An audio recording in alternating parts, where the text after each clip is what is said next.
Dear brother and sister, the saints in Christ, welcome to a new episode. This is the fifth and the last one related to the sacrament of the confession. And it will be like a massive destroying, I would say, KO, knockout one, that we are sure, we know exactly where it is. Last episode, I showed where, when, and by whom the sacraments, because there were 30, being determined. And we knew exactly it is by Saint Victor, who started with 30 and ended up with 7. And it was in the 12th century and finalized by the 16th century. It took so long in order to refine them and all that stuff. So we know exactly where it is, and it was by the Catholic Church. Before I go to the to today's episode, which will be now, what is the history for the sacrament of confession, when exactly entered into the Coptic Orthodox Church in particular. Before I start this, I would like to watch together a very short clip for Amber Raphael, and I'll comment on this and continue the episode. So watch this together. معك حق، كل واحد بيقول لا الفلك النجاة هو كنيستي. مش كده؟ ادرس، ما تسيبش نفسك للأهواء. شوف التاريخ بتاع العقيدة مشيت ازاي، من ايام الرسل مشيت ازاي، امتى حصل انحراف، امتى حصل خروج، مين اللي عمل ايه. لكن النهاردة دايما اي عقيدة في الكنيسة او اي ممارسة هنسأل 3 اسئلة: مين، وامتى، وفين. كده. وامتى في انهي قرن، الاول ولا الثاني ولا العاشر ولا 13. إذا ما وجدناش ال3 أسئلة دول يبقى أعرف إن حاجة قديمة من أيام الرسل المسيح نفسه. Okay, so now he says, if there are 3 questions, Hitler had, what actually he said, so if you don't know Arabic, he says, any practice in the church, we have to ask 3 questions: when, where, and by whom. If we find any answer, then we know it came in through the history, so it is not apostolic tradition. But if we cannot find an answer for those 3 questions, this means it goes back to the time of the apostles, and it is given by Jesus himself to the apostles, and they came to us by tradition. Okay, now we'll see that, by the way, if we apply this to last episode, we know now the 7 sacraments. Although by the way, he himself, he believes in 11, not 7, by the way. He believes in 11 sacraments, not 11. And if we apply his equation or his rule, yes, we know that the sacraments, whether they are 30 or 7 or 11, it doesn't matter. We know where, it's in Rome, by the Catholic Church, when 12th century. So I answered now these 3 questions. So we know exactly where it is. This means what? It is not apostolic tradition. No, it is human. And the very first guy did it, Saint Victor. That's it. This is for all the sacraments, which confession is one of them. But today I show you the scandal of the fight of the sacrament of confession in particular for the Coptic Orthodox Church. Okay? So let's continue. The most important book about this, I kept like digging over the last 2 weeks until I got the following book, and I'll tell you why this book is very important. This book is called, I'll say it in Arabic, then I'll tell you it's in English. Of course, it is available in Arabic, even in handwriting, because at that time was no print machines. It's free, but also I put to you the one in English. It was also in English, but the English one, it's very expensive. It could be about $85, by the way. The reason is, it's big book. It's actually 4 volumes. In volume 2 is the issue about the confession sacrament. Okay, what is the name of the book? It is called تاريخ الكنائس والأديرة في القرن ال-12. I'll translate it into English, then I tell you the name of the book. the history of the churches and monasteries, but watch this one, in the 12th century. So the writer actually lived at the same time. The name of the book in English, if you'd like to get it, there are two versions of it. One by a person named B.T.A. Evets, and another one by a person named Alfred Butler. The name of the book is the following: The Churches and the Monasteries of Egypt and Some Neighboring Countries. Okay? I will put the link of the Arabic one if you like, if you'd like to download it, and even you can ask someone to read it for you if you can't really read it. What is the importance of this book and this person? Number one, the author of this book, which is like 4 volumes, but we're focused on volume 2, he himself was a hegumen. He was a priest in the Coptic Orthodox Church, he himself. And he was like a godly man. And also during his time, he lived between, listen to this, year 1117 up to 1204. This means he lived for 87 years. During this period, he 4 popes, 4 patriarchs, he like was alive at that time. During this time, that was, by the way, now this we're talking about 12th century and early 13th century. The problem happened and he was recording it. So this is the importance. And any book or any site took information about the history of the church and the monasteries of the 12th century, all of them referring that they got this, the information from this book. This book has manuscripts still now in Paris and also in Germany. All right? So it is over there. In 1984, before that, the English books were published nearly in the 19th century. The English books, which is translation from the Arabic one, all right? Which I will put the link of the Arabic one on as a comment in the under the episode. Now, in 1984, a monk named Samuel from the monastery of Syrian in Egypt, Wadi al-Natrun, he actually issued a book, or like published a book based on a manuscript given to him by Anba Ioannis, the bishop of Gharbeya. It's in Egypt, North Egypt. And by the way, if you don't know, Anba Ioannis was really a very highly educated person. He has some. He's an author of some spiritual books. All right. So he gave this monk a manuscript, and out of this manuscript, the monk issued this book in Arabic, which I will put to you. All those who like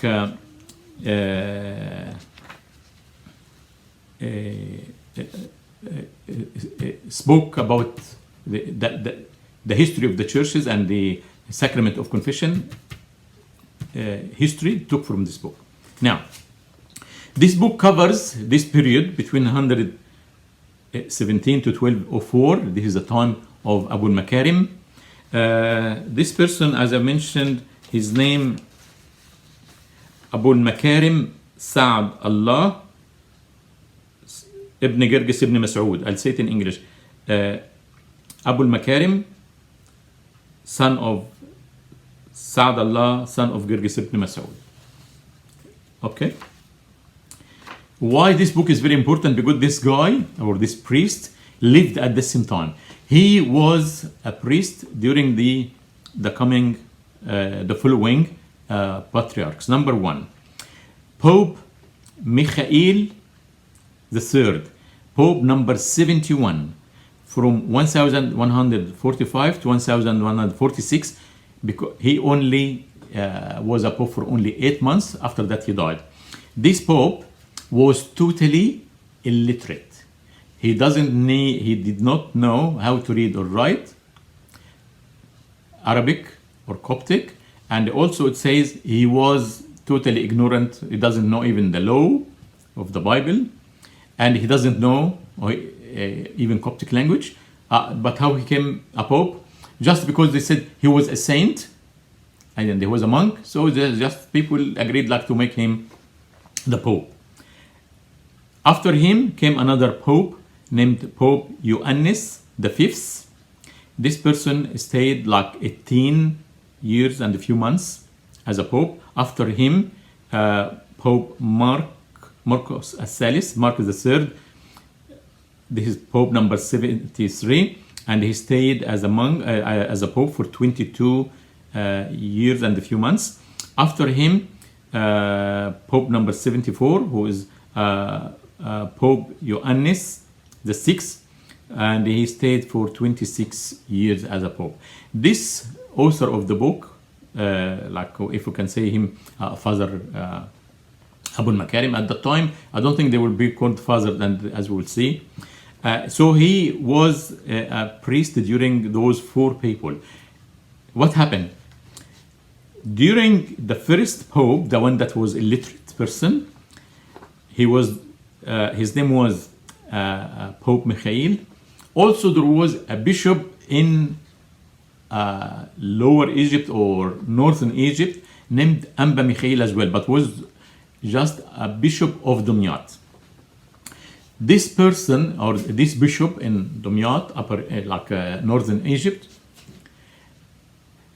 ordained a very, very highly regarded, educated person named Morcos Ibn Kunbar. Sometimes his name Morcos ad-Darir, like Mark is a blind, but it doesn't mean he was really blind. Just could be like a title or like a surname of the family. But he's known, very famous as Morcos Ibn Kunbar. Very important, the word Ibn Kunbar, like son of Kunbar. This guy knew Arabic, Coptic, and Greek. Moreover, he translated some books from Greek into Arabic. Moreover, he even he has some writings his own. He is author of many books, by the way, and obviously he was a very good speaker. So actually, the bishop of his district or area in the northern Egypt, an area named Dumyat, like he found him as a very good asset to the church with this knowledge and charisma, and he ordained him as a priest. That was in the 12th century, year 1144, 146, so 12th century. And as we've seen before, last episode, this is exactly the same time where the idea of the sacraments were invented by the Catholic Church. Okay? What happened is, this very highly educated priest was convinced by the sacrament of confession. At the time, as we've mentioned last time, they came with the idea to confess on the censer, which was like it's a pagan practice. So what happened with this guy? He was convinced with the idea of the Catholic that we must confess to a priest, and this priest will give you sort of like practice or punishment. They call it in Arabic qanun, like a law, like to do something about your sins. Like for example, he might tell you you have to fast for, like for example, a certain amount of time, 1 week, 1 day, 3 weeks, whatever. Or he might tell you you have to do some prostrations, for example, 300 every day. So when you do this for your sins, then God will forgive you for this punishment. So you'll not be punished again when you go over there. And you guarantee your forgiveness. This priest, Ibn Kunbar, was convinced like that. So he began to teach this. And let's read this together. I'll get you now a copy of page number 25 of the book that is called The History of the Churches and Monasteries in the 12th Century by the priest named Abu al-Makarim. I'll put it up so you can see it is in handwriting. At the time there was no printing machines, and it is in Arabic, but I have the translation into English. So let's read together. It's about Morcos Ibn Kunbar, History of the Churches and Monasteries in the 12th Century by Abu al-Makarim. He says, that's Morcos Ibn Kunbar, extracted from the epistles and the book of Acts, and also and what support is, and also for the Bibles or the Gospels, whatever supports his heresy. This is very common until today. They go and they find out some verses and they play around it to prove their heresy until today. I have many episodes that how Pope Shenouda did the same, and the Wood Lam'i does the same, and the Amber Raphael does the same. Anyway, so he sneaked into the minds of some of the Coptic Orthodox congregation, whom, for the sake of fear of God and seeking the salvation of their souls, were deceived by his teachings and joined his followers. By the way, his followers, they were many, by the way, after that reached about 5,000, which is plenty at that time. The first thing that he convinced them was to confess their sins to him, and he assured to them that without this confession, the repentance is not accepted, and accordingly, there is no forgiveness. He also forbade offering the usual incense in the church, but has to be the specific type of incense that was offered to Jesus with the gold and the myrrh, and the communion partaker should not wash their mouth after communion. My focus now will be only about the confession. So now we can see what he said. I will continue reading from the same book about the history of this person. Of course, it is in Arabic, but I'm translating while I'm reading. But if you know how to read Arabic, I'll put the link, get it. Read. I read now from page 14 from the second volume. He says, this is by Abu al-Makarim, the priest that was living at that time. He said the following: in the northern Egypt, there was Morcos the blind, the son of Mawhub, who was known as Ibn Kunbar. This is very important, Ibn Kunbar. He is very famous with this, Ibn Kunbar or Morcos Ibn Kunbar. So the bishop of Dumyat in the northern Egypt ordained him as a priest. He began to teach his teachings that was he convinced through the Catholic. So people spoke to Pope Johanna, Pope John, the 72nd Pope, all right, who eventually found out about him, and eventually he excommunicated him, full stop, all right, because of his teaching about confession. Because now I move now to to page 15. Because this guy, the priest Ibn Kunbar, he said that you have to do the law, like the punishment or the sacrifice that the priest or your confession father, if with today's language, will tell you to do, and you should not get communion without confessing to the priest. And if you die without confessing, then you have no forgiveness and you will go to the hell of fire.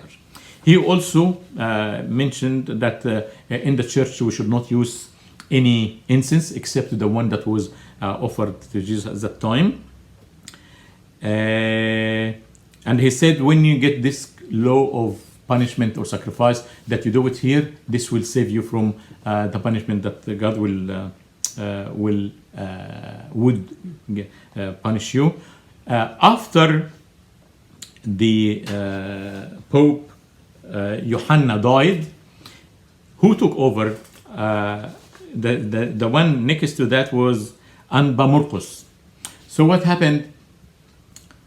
Morcos brought this guy because he was a very famous guy, and he told him,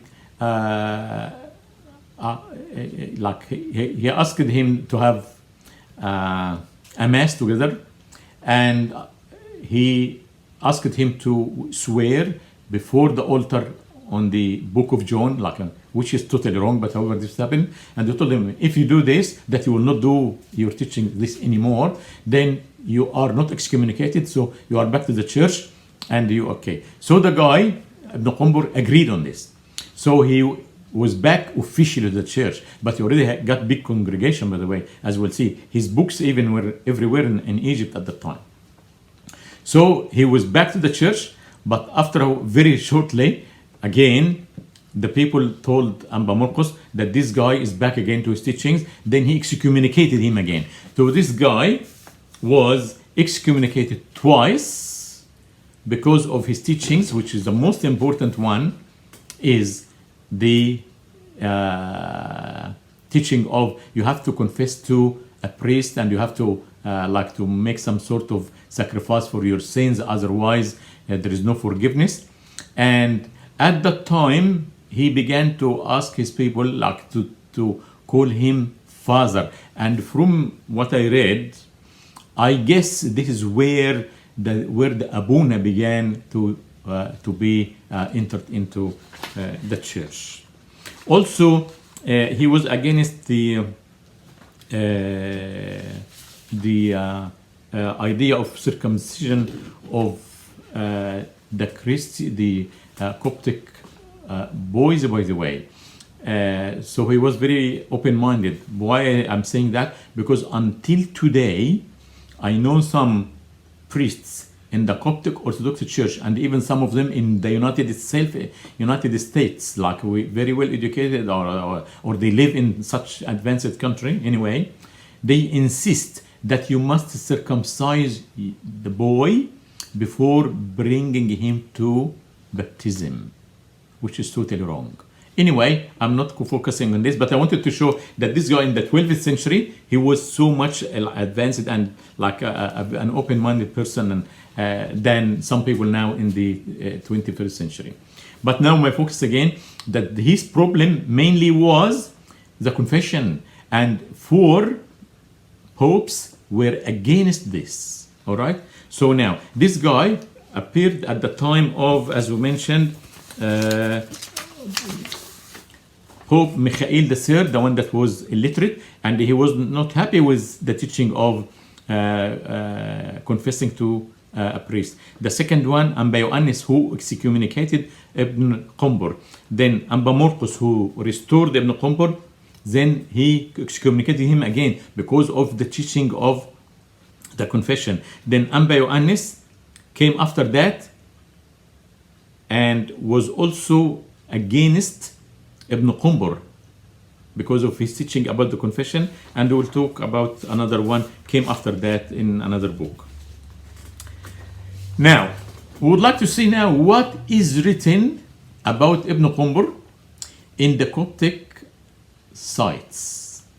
The book is there, but also in the site of Takla, we'll see now a very big lie, which is very normal. Before I go to this, please, who in the Bible suggested during the time of Jesus and the crucifixion, suggested to bring false witnesses, the priests and the high priests? Also, after resurrection, who spoke to the guards, the Roman guards that were guarding the tomb of Jesus, and told them, say that his disciples came at night and stole his body, and don't worry, when the ruler know about that, we have our own contacts to make sure that you are safe and you will not be punished for this. Again, it was the priest and the high priest. So it is not strange at all whatsoever that the priests, and the high priest lie unto you. You know what is what amazing me or what surprises me? That you believe them. So it is very common. They lie, and they rely on their own title and their own position and their own vestment, that you give it sort of holiness, and you think, no, they cannot lie. Actually, they use this to cover their lie, and they lie openly. So don't believe them. Go to the book of history. You find they lie. Get out of it, brother and sister. Now let's continue. So what this site is mentioning about the Kunbar. Now I show you the lies. So now we know he was from northern Egypt. They will mention different districts. Now we know his major issue was about confession of the on the priest, but they will mention something different. Okay, so what does it say? It's in Arabic, but I'll translate it to you. So what does it say? Number one, they call him Ibn Kunbar the apostate. Okay, that's fine.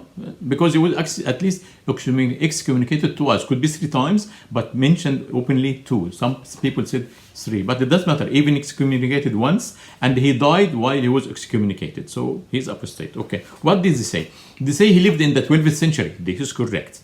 And was ordained by the Bishop of Dumyat. That's okay, as a priest. And they say it is one of the district of Upper Egypt. This is wrong. Dumyat not in the Upper Egypt like in the in the south. No, it is in the north. So they would like to distort.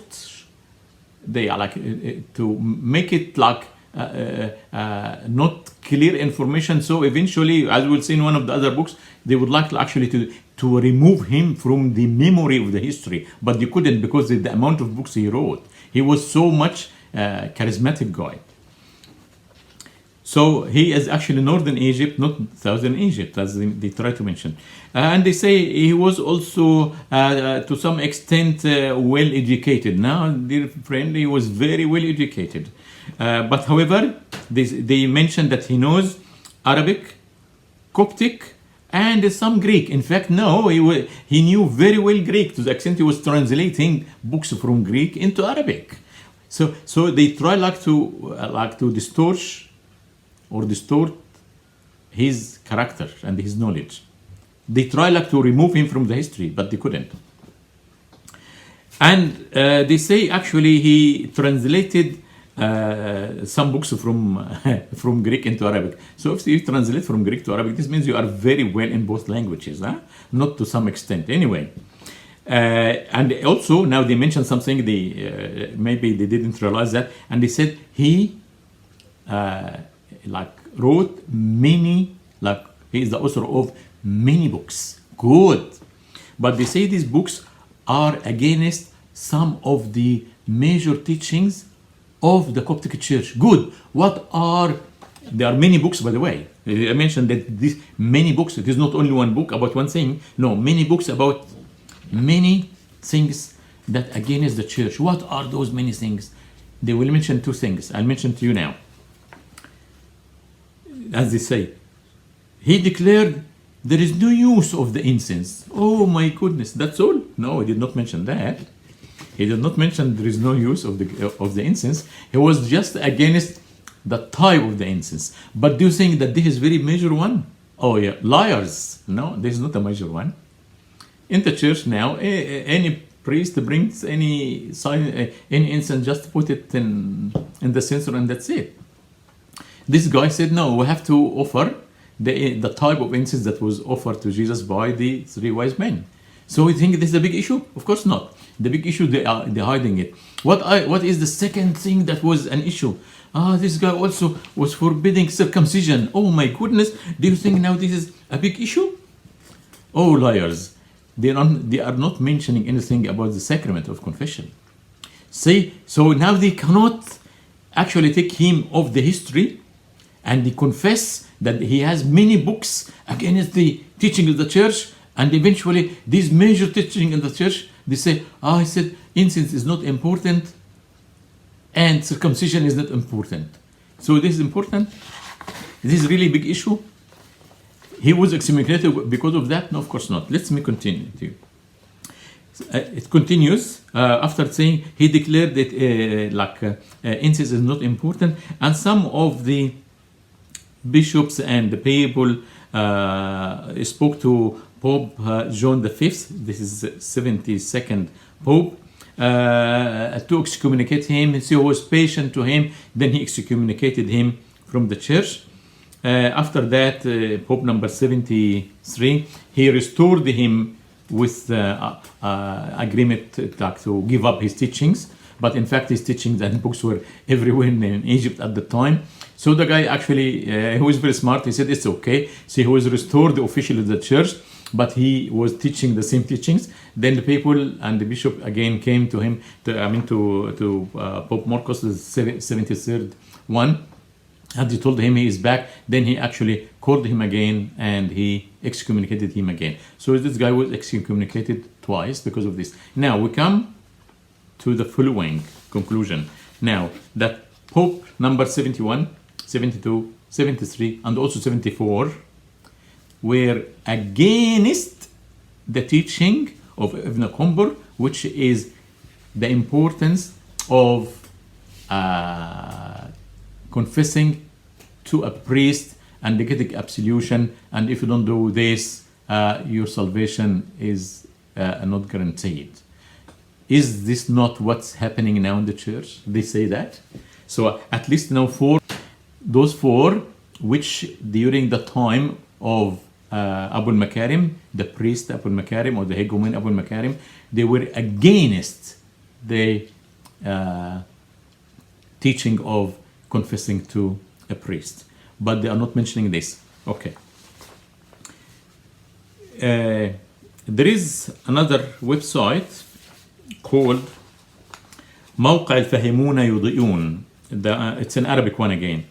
The reason I would like to bring this site, he's talking about the history of when this confession practice came, but also they add something new, and they take an evidence from an important father still alive.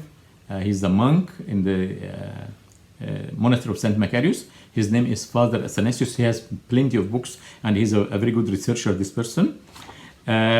This site brings some of the books of one of the books of Father Athanasius of St. Macarius, how the Coptic Church is trying to remove Ibn Kunbar and his books from the memory of the church, but they couldn't because his books were everywhere. What this site says, it says the writings of Morcos Ibn Kunbar were condemned by the church, for Coptic Church, in the Middle Ages, and they were keen to remove him from the memory of the church. And that's why, according to the book of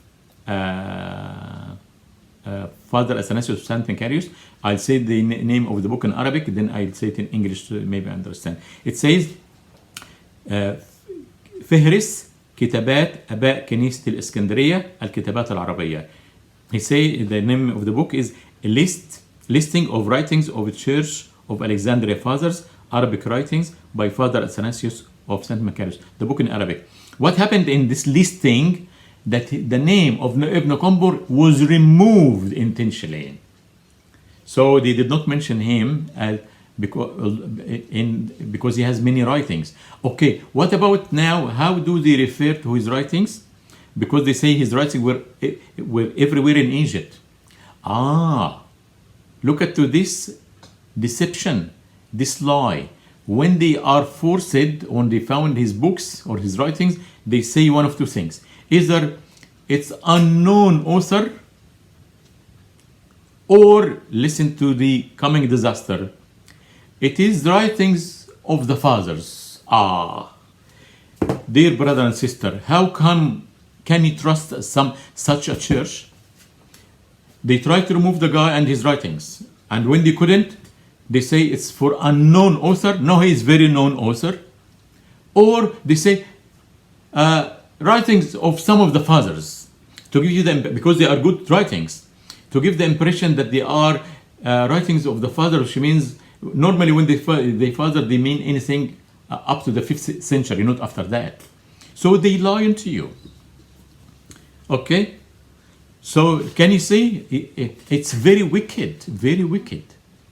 Now, I would like to come to some of these books by one of his books, for example, The Teacher and the Disciple, and another one, The Spiritual Medicine, but it's in Arabic. Also, by the way, I would say Father Morcos Ibn Kunbar, because he was a priest.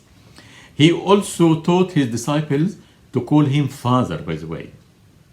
And when I read the story in Arabic in different books, I guess this is where the term Abuna or Father came into life, into the Coptic Church.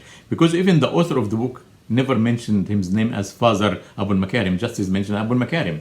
But we found that Morcos Ibn Kunbar, he asked his people to call him Father. So I think this is where the word Father or Abuna starts to come as a title for the priest.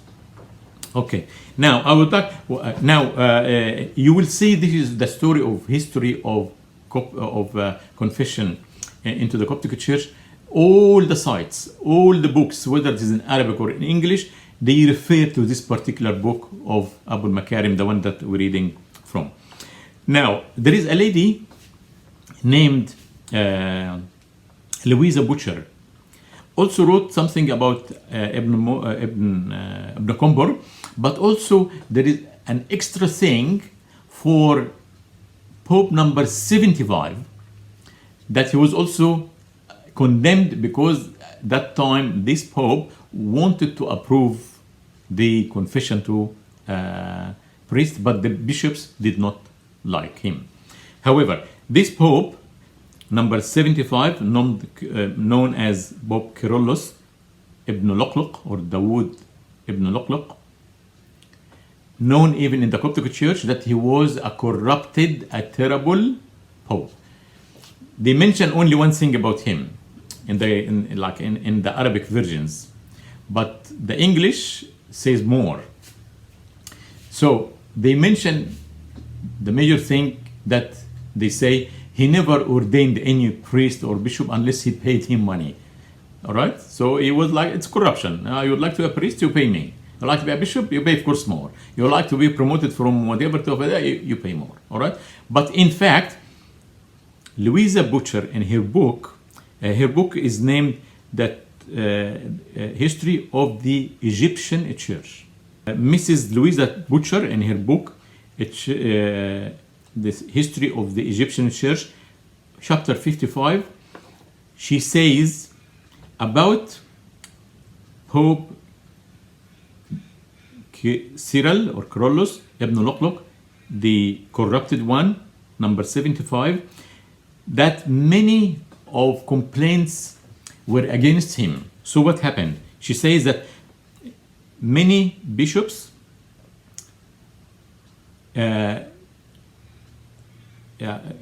wanted to interview him or like to get a meeting with him. So they had a meeting and they had many points to discuss with him. And now I mention only one point related to the confession. So she mentions in her book that one of the items, it was the item number 5, that they wanted to discuss with him, that the bishops condemned Pope Cyril the corrupted, which is number 75. They told him, the bishops, you have to stop imitating the Greek Orthodox Church heresy of approving confessing to a priest. So this means what? From Pope number 71 up to Pope number 75, the bishops did not want, they were against the sacrament of confession. I repeat this again. From Pope number 71 up to at least Pope number 75, this period now we moved now from the 12th century to the 13th century, because Pope Cyril was from year 1235 to 1243. This is 13th century. And Pope, the first Pope that we mentioned his name was 1145, 12th century. So we're talking now we moved from 12th century to 13th century. So we talk very close to nearly 80 years. All the bishops, all the popes during this period were against the confession or the sacrament of confession. So what is now happening is totally a heresy. So now I answered Amber Raphael, when, where, and by whom. So for the Coptic Church, yes, by Ibn Kunbar. When? 12th century. Where? In Egypt. Thank you very much. So I answered you. This means what? It is not apostolic tradition. If you say that, you are lying. Full stop. All right? I took so much time today, but I think it's very important and to conclude this issue. And now this is like a Top Gun episode. Show them from your books. We know exactly what it is. So don't come and lie and say, Jesus delivered it to St. Mark, and St. Mark delivered it to Irenaeus, and all that stuff. This is all lies. If the Lord doesn't come, we'll speak about a very interesting topic next time, and we'll see how the Father contradicts, by the way. God bless you. Salam alaikum.